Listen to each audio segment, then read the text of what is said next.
మాదక ద్రవ్యాల వినియోగం ఎక్కడైతే ఉంటుందో అక్కడికి ఉగ్రవాదం ఖచ్చితంగా వ్యాప్తి చెందుతుందని టీడీపీ పొలిట్ బ్యూరో సభ్యుడు అశోక్ గజపతిరాజు అన్నారు. గత ప్రభుత్వం హయాంలో ఉత్తరాంధ్రను గంజాయి స్మగ్లింగ్కు కేంద్రంగా మార్చారని, అందుకే ఇప్పుడు విజయనగరంలో కూడా ఉగ్ర మూలాలు కనిపిస్తున్నాయన్నారు.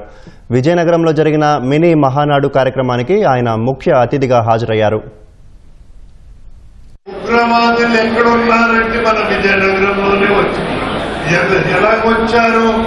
ప్రపంచ చరిత్ర చూస్తే ఎక్కడ డ్రగ్స్ వస్తాయో అక్కడ ఉగ్రవాదులు ఖచ్చితంగా వస్తారు. నెక్స్ట్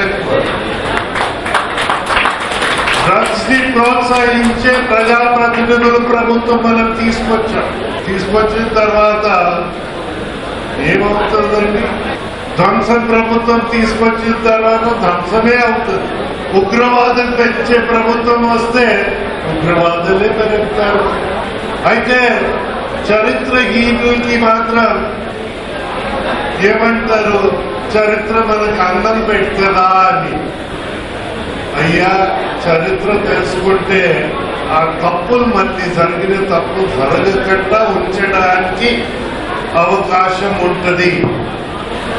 ఆ సత్యాన్ని మనం గ్రహించి ముందు వెళ్ళవలసి ఉంటుంది.